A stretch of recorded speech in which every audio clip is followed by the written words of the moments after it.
स्त्रोत को पढ़ने या सुनने से राधा रानी अत्यंत प्रसन्न हो जाती है और अपने भक्तों को गोलोक धाम में निवास देती है। तो प्रेम से बोलिए श्री राधा रानी की जय। एक बार की बात है, श्री राधा जी मान करके श्री कृष्ण के समीप से उनके पास से ही अंतर्ध्यान हो गई। तब ब्रह्मा जी, विष्णु जी और शिव जी आदि सभी देवता ऐश्वर्य भ्रष्ट, श्रीहीन और पत्नी रहित तथा उपद्रवग्रस्त हो गए। इस परिस्थिति पर विचार करके उन सभी ने भगवान श्री कृष्ण की शरण ली। उनके स्त्रोत से संतुष्ट हुए सभी के परमात्मा श्री कृष्ण ने स्नान करके शुद्ध होकर सती राधिका जी की पूजा करके उनका इस प्रकार स्तवन अर्थात स्तुति की। भगवान कृष्ण बोले, हे सुमुखी श्री राधे, क्या मैं इसी प्रकार तुम्हारा प्रिय हूँ और मुझे मैं तुम्हारी ऐसे ही प्रीति है। तुम्हारी वाणी में जो छलना था वो आज अच्छी तरह से प्रकट हो गया है। इस प्रकार तुम कहती थी कि हे श्री कृष्ण, तुम मेरे प्राण हो, जीवात्मा हो। इसी तरह की मीठी मीठी बातें जो तुम नित्य निरंतर बड़े प्रेम से कहा करती थी, अब वो तत्काल कहाँ चली गई। मैं पहले तुम्हारे सामने जो कुछ कहता था, मेरा वचन तो आज भी सत्य है। तुम मेरे पांचों प्राणों की अधिष्ठात्री हो। राधा मेरे लिए प्राणों से भी अधिक बढ़कर प्रिय हो। मेरी यह बातें जैसे पहले सत्य थी उसी तरह आज भी है। मैं तुम्हें अपने पास रखने में समर्थ नहीं हो सका, इसीलिए तुम्हारे बिना मेरे प्राण चले जा रहे हैं। तुम कहाँ चली गई हो? अधिष्ठात्री देवी के बिना भला कौन कहाँ तक जीवित रह सकता है। तुम महाविष्णु की माता, मूल प्राकृतिक ईश्वरीय हो। अपनी कला से तुम सर्वगुण संपन्न हो। अपनी कला से तुम सगुण रूप में प्रकट होती हो। स्वयं तो निर्गुण हो ही, ज्योति पुंज भी तुम्हारा ही रूप है। तुम वास्तव में निराकार हो। राधे, भक्तों पर कृपा करने के लिए ही तुम रूप धारण करती हो। भक्तों की विभिन्न रुचि के कारण तरह तरह की मूर्तियां ग्रहण करती हो। वैकुंठ में महालक्ष्मी और सरस्वती के रूप में तुम्हारा ही निवास है। पूर्ण क्षेत्र भारतवर्ष में सत्पुरुषों की जननी भी तुम ही हो। सती और पार्वती के रूप में भी तुम्हारा ही प्राकट्य हुआ है। तुम ही पुण्य रूपा तुलसी और भुवन पवनी गंगा हो। हे ब्रह्मलोक में सामित्री के रूप में तुम ही रहती हो। तुम अपनी कला से वसुंधरा हुई हो। गोलोक में तुम ही समस्त गोलोक की अधीश्वरी राधा भी हो। राधे, तुम्हारे बिना तो मैं जीवित हूँ, किसी भी कर्म को करने में समर्थ नहीं हूँ। तुम्हें शक्ति के रूप में पाकर ही शिव शक्तिमान है। तुम्हारे बिना वे शिव नहीं, शव है। तुम्हें ही वेद माता सावित्री के रूप में अपने साथ पाकर साक्षात ब्रह्मा जी वेदों के प्राकट्यकर्ता माने गए हैं। तुम लक्ष्मी जी की सहयोग मिलने से ही जगत पालन नारायण जगत का पालन किया करते हो। तुम ही दक्षिण रूप में साथ रहती हो, इसीलिए यज्ञ फल देता है। तुम ही वाणी हो, तुम्हें पाकर ही सभी लोग वक्ता बनते हैं। तुम्हारे बिना पौराणिक सूत भी मोख हो जाता है। जैसे कुम्हार सदा मिट्टी के सहयोग से ही घड़ा बनाने में समर्थ होते हैं, ठीक उसी प्रकार से तुम प्राकृतिक देवी के साथ ही में सृष्टि रचना में भी सफल होती हो। और तुम्हारे बिना तो मैं सर्वत्र जड़ हूँ, कुछ भी नहीं हूँ, कहीं भी शक्तिमान नहीं हूँ। तुम ही सर्वशक्ति स्वरूपा हो, इसीलिए मेरे निकट आओ। अग्नि में तुम ही दहकती शक्ति हो। तुम्हारे बिना अग्नि दाह कर्म में समर्थ नहीं है। राधे, चंद्रमा में तो तुम ही शोभा बनकर रहती हो और तुम्हारे बिना तो चंद्रमा भी सुंदर नहीं लगने लगते हैं। सूर्य में तुम ही प्रभा हो और तुम्हारे बिना सूर्य देव भी प्रभा पूर्ण नहीं रह सकते, वे चमक ही नहीं सकते। प्रिय, तुम ही रति हो। तुम्हारे बिना कामदेव कामिनियों के प्राण वल्लभ भी नहीं हो सकते। इस प्रकार श्री राधा की स्तुति करके जगत प्रभु श्री कृष्ण ने फिर उन्हें प्राप्त किया। फिर तो सभी देवता अपनी पत्नी सहित और शती संपन्न हो गए। हे गिरिराज नंदनी, फिर सारा जगत स्त्रीक हो गया। श्री राधा की कृपा से गोलोक गोपांगनाओं से परिपूर्ण हो गया। इसी प्रकार हरि प्रिया स्तुति करके राजा गोलोक धाम में चले गए। जो मनुष्य श्री कृष्ण द्वारा किए गए इस राधा स्तोत्र का पाठ करता है या सुनता है, वह श्री कृष्ण की भक्ति और दास्य भाव प्राप्त कर लेता है, अर्थात उनका दास बन जाता है। इसमें संशय नहीं है। स्त्री से वियोग होने पर जो पवित्र भाव से 1 मास तक इस स्तोत्र का श्रवण करता है या पढ़ता है, वे शीघ्र ही सती, सुंदरी और सुशीला स्त्री को प्राप्त कर लेता है। जो पत्नी और सौभाग्य से हीन है, अगर 1 वर्ष तक इस स्तोत्र का पाठ या श्रवण करे तो उसे भी शीघ्र ही सुंदरी, सुशीला और गुणवती पत्नी की प्राप्ति हो जाती है। देवी, पूर्व काल में जब दक्ष कन्या सती ने अपने प्राणों का बलिदान दे दिया था, तब परमात्मा श्री कृष्ण की आज्ञा पाकर मैंने भी इसी स्तोत्र से श्री राधा की स्तुति और तुम्हें पा लिया था। पूर्व काल में ब्रह्मा जी को भी इसी स्तोत्र के प्रभाव से सावित्री जी की प्राप्ति हुई थी। पूर्व काल के दुर्वासा के श्राप से जब देवता लोग श्रीहीन हो गए थे, तभी इसी स्तोत्र से श्री राधा की स्तुति करके उन्होंने परम दुर्लभ लक्ष्मी जी को प्राप्त किया था। पुत्र की इच्छा वाला पुरुष अगर 1 वर्ष तक इस स्तोत्र का श्रवण करे तो उसे पुत्र प्राप्त हो जाता है। इस स्तोत्र के प्रसाद से मनुष्य बहुत बड़ी व्याधि और रोग से भी मुक्त पा लेता है। जो कार्तिकी पूर्णिमा को श्री राधा का पूजन करके इस स्तोत्र का पाठ करता है, वह अविचल लक्ष्मी को पाता है और राजसोई यज्ञ का फल पाता है। अगर महिला इस स्तोत्र का श्रवण या पठन करे तो वह पति के सौभाग्य से संपन्न हो जाती है। जो भक्ति पूर्वक इस स्तोत्र को सुनता है, वह निश्चय ही भव बंधन से मुक्त हो जाता है। जो प्रतिदिन भक्ति भाव से श्री राधा जी की पूजा करता है और प्रेम पूर्वक इस स्तोत्र का पाठ करता है या सुनता है, वह भव बंधन से मुक्त हो जाता है, अंत में गोलोक धाम को जाता है। देवी पार्वती जी बोली, हे प्रभु, श्री राधा जी की पूजा का विधान और स्तोत्र तो अत्यंत अद्भुत है, उसे मैंने आज सुन लिया।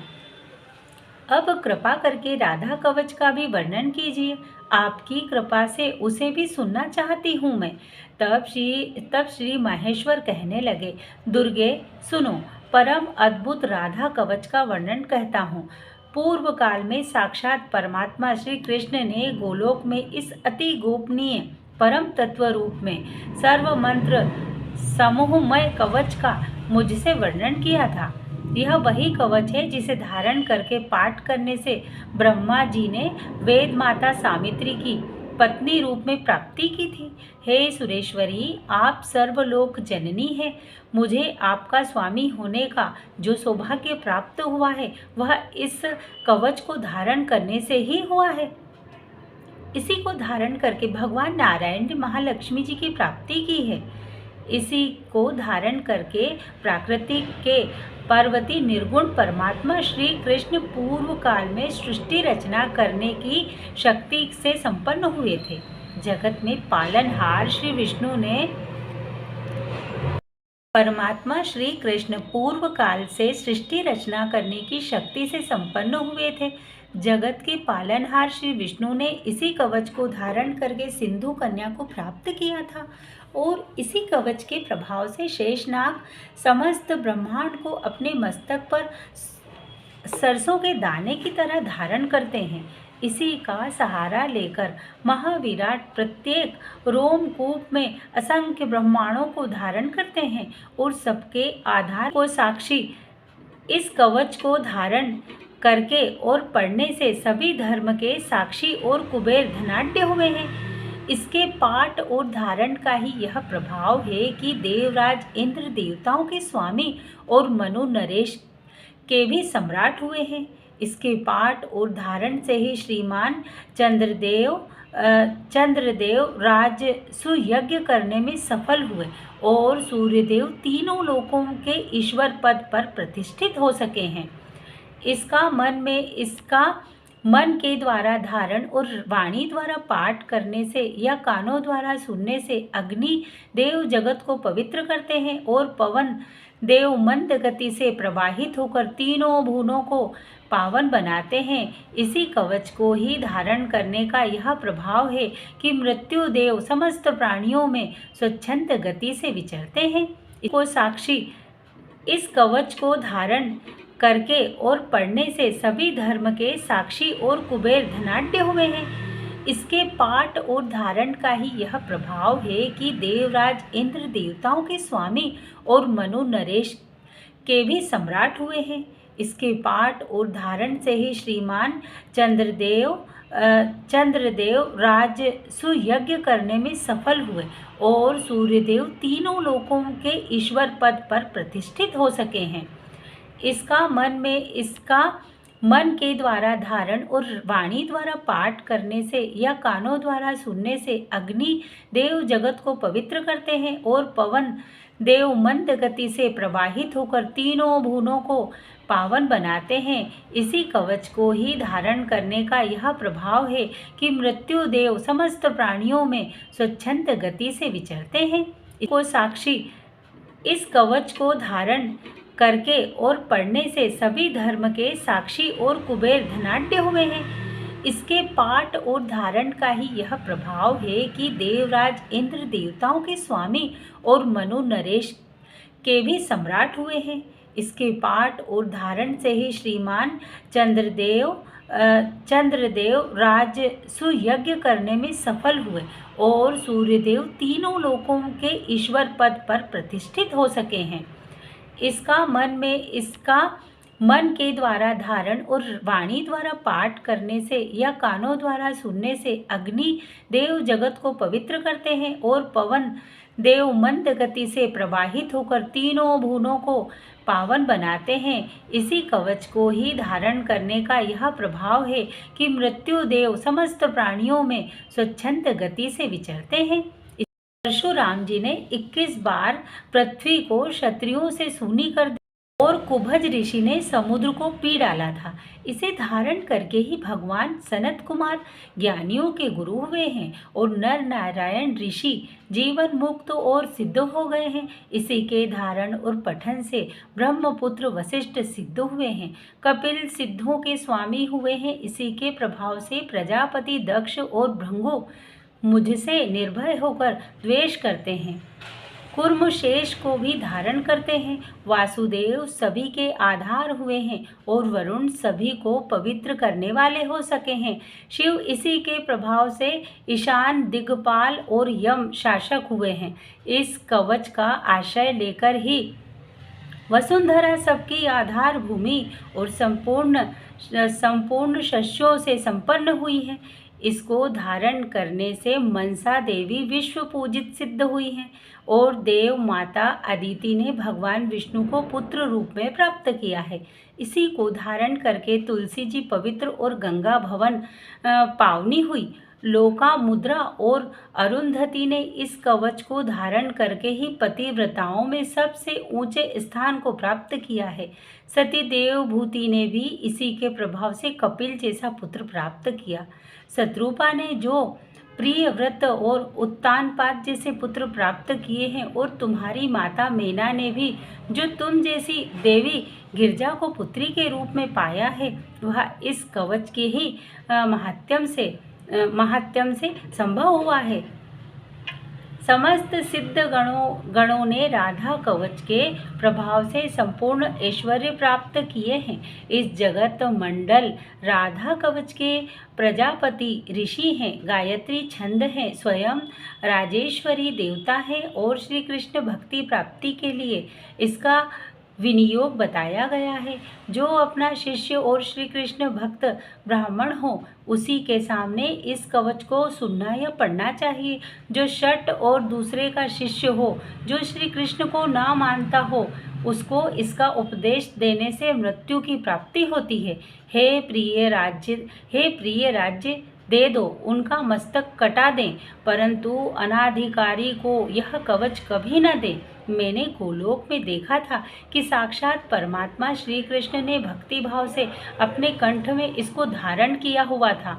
पूर्व काल में ब्रह्मा और विष्णु ने भी इसे अपने गले में स्थान दिया था।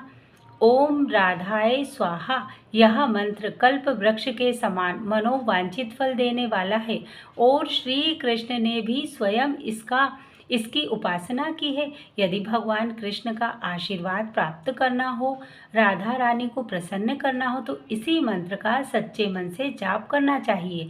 यह मेरे मस्तक की रक्षा करें। ओम ह्रीं श्रीं राधिकाय स्वाहा यह मंत्र मेरा कपाल की और दोनों नेत्रों और कानों की सदा रक्षा करें। ओम राग हम श्रीं राधिकाय स्वाहा यह मंत्र सदा मेरे मस्तक और केश समूहों की रक्षा करें। ओम राग राधाय स्वाहा यह सर्व सिद्धदायक मंत्र मेरे कपोल, नासिका और मुख की रक्षा करें।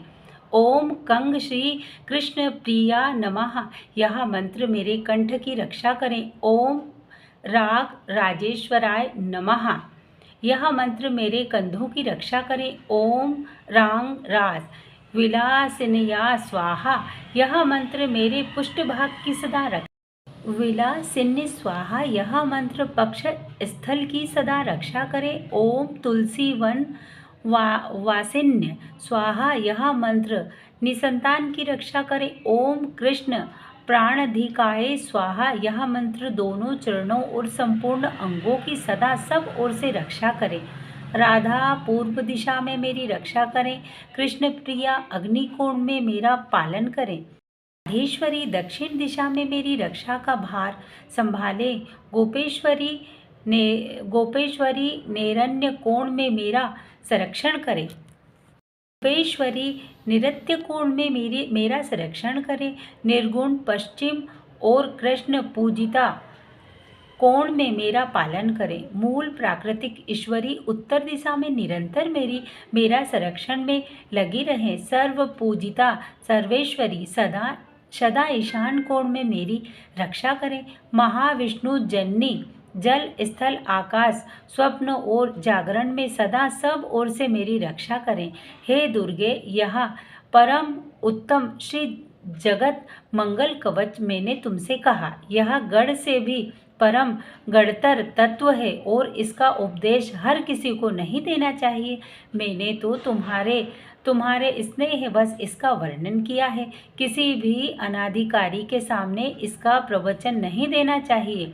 जो वस्त्र आभूषण और चंदन से गुरु की विधिवत पूजा करके इस कवच को कंठ का दाहिने बाह में धारण करता है, वह भगवान विष्णु के समान तेजस्वी हो जाता है।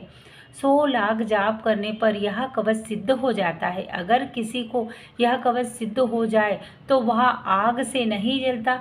दुर्गा पूर्व काल में इसी कवच को धारण करने से ही राजा दुर्योधन ने जल और अग्नि को स्तंभन करने में निश्चय रूप से दक्षता प्राप्त की थी। मैंने पहले पुष्कर तीर्थ में सूर्य ग्रहण के अवसर पर सनत कुमार को इस कवच का उपदेश दिया था। सनत कुमार ने मेरू पर्वत पर सांदीपनि मुनि को यह कवच प्रदान किया। सांदीपनि जी ने बलराम जी को और बलराम जी ने दुर्योधन को इसका उपदेश दिया था। इस कवच के प्रसाद से मनुष्य जीवन मुक्त हो जाता है।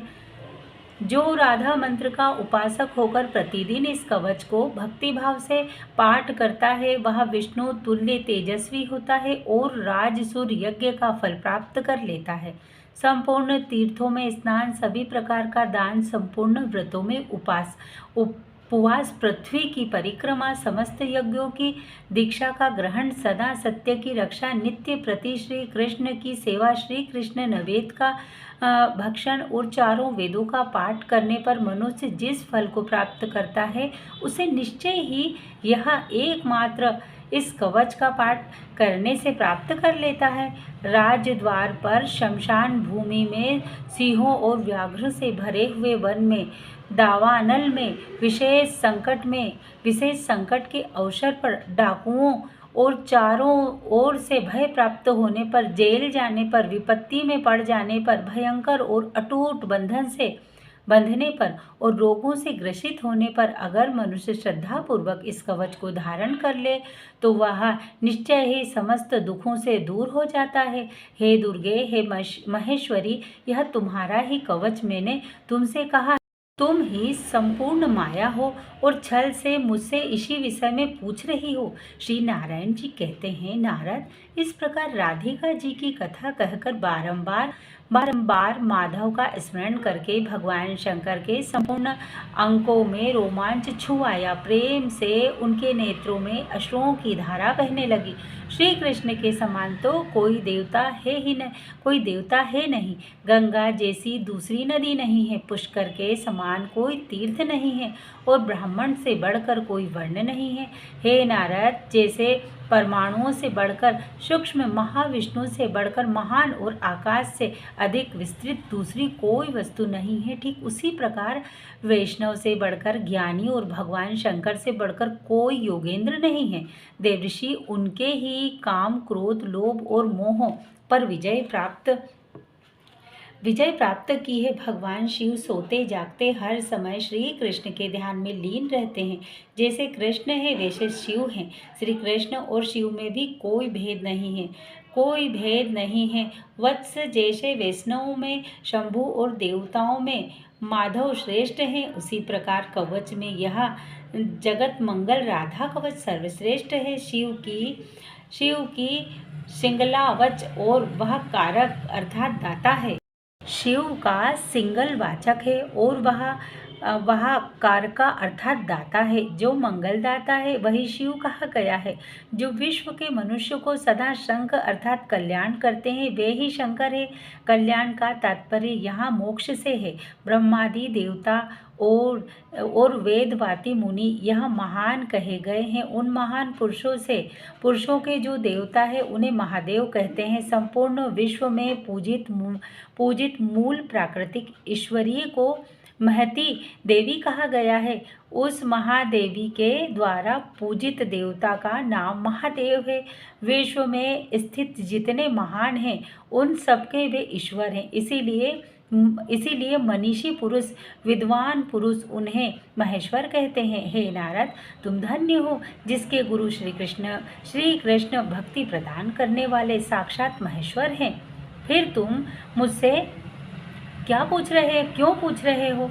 हरे कृष्ण, जय श्री कृष्ण, राधे राधे, राधे राधे। आज के अध्याय में बस इतना ही। जय श्री कृष्णा। आपको यह अध्याय कैसा लगा? अगर आपको अच्छा लगा हो तो कमेंट्स में जय श्री कृष्णा लिखें, चैनल को सब्सक्राइब करें और वीडियो को शेयर करना ना भूलें। जय श्री कृष्णा, राधे राधे। अगर हमसे कहने में कोई त्रुटि हो गई हो तो हमें क्षमा करें। जय श्री कृष्णा। अब सुनिए कृष्ण चालीसा।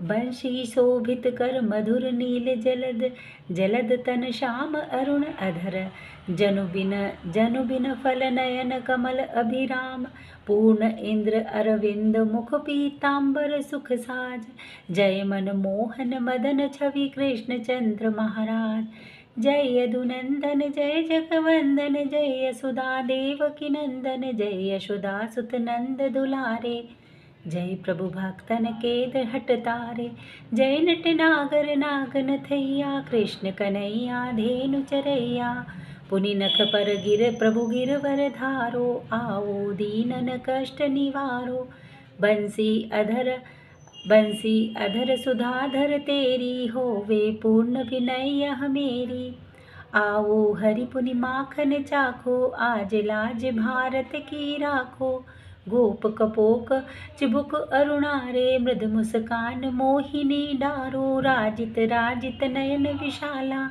मोर मुकुट वैजंती माला, कुंडल श्रवण पीत पट आंचनि कटिका किड़का, कांचनि काछे नील जलल सुंदर तन सोहे, छवि लख सुर नुर मणि मन मस्तक, तिलक अलक घुंघराले, आओ कृष्ण बांसुरी वाले, कर पय पान पूतन हितारो, अका बकासुर खगसुर मार्यो, मधुबन जलत अग्नि जब ज्वाला, बाल भय शीतल लख तख नंद लाला, सुरपति जब ब्रज चढ़्यो रिसाई, मूसल धार बारी बरसाई, लगत लगत ब्रज चहल मचायो, गोवर्धन नखधारी बचायो। लख सुदा मन भ्रम दिखायो, मुखन मन 14 भवन दिखायो। दुष्ट कंस अति उधम मचायो, कोटि कमल जल फूल मंगायो। ना काल यही तब तुम लीन्हे, चरण चिन्ह दे निर्भय कीने। कर गोपिन संग रास विलासा, सबकी पूरी करी अभिलाषा। केतक महा असुर संग हार्यो, कंस ही केस पकड़ दी मार्यो। मात पिता की बंदी छुड़ाई, उग्र सेन कह राज दिलाया। मह से मृतक छहो सुत लायो, मातृ देव की को शोक मिटायो। भौमासुर मुर देति सहार्यो, लाए शतदस सहस कुमारी। दे भी नहीं तृण चीर सहारा, जरा सिंधु राक्षस को मारा। असुर बकासुर आदिक मार्यो, भक्तन के तब कष्ट निवार्यो। दीन सुदामा के दुख टारे, तीन मुट्ठी तांदुर मुख डारे। प्रेम के साग विदुर घर खायो, दुर्योधन को मेवा त्यागे। लख प्रेम की महिमा भारी, ऐसे श्याम दीन हितकारी। भारत के पारथ रथ हाके, लिए चक्र पर नहीं बल थाके। निज गीता के ज्ञान सुनावे, भक्तन हृदय सुधा बरसावे। मीरा थी ऐसी मतवारी, विष पी गई बजा कर ताली। राणा भेजे सांप पिटारो, सारी ग्राम बने बनवारी। निज माया तुम विधि दिखाओ, उड़ते संशय शकल मिटाओ। तब सब निंदा करी तत्काला, जीवन मुक्त भयो शिशुपाला। जब ही द्रौपदी टेर लगाई, दीनानाथ बला जह जाई। तुरंत ही वसन बने नंदलाला, बढ़े चीर भय अरि मोह काला। आस अनाथ के नाथ कन्हैया, डूबत भवर बचावहि नैया। सुंदर दास आस उधारी, दया दृष्ट कीजे बनवारी। नाथ सकल मम कुमाति निवारो, क्षमहु बेग अपराध हमारो। खोलो पटब दर्शन दीजो, बोलो कृष्ण कन्हैया की जय की जय। बोलो कृष्ण कन्हैया लाल की जय। जय जय श्री राधे कृष्ण कन्हैया लाल की जय।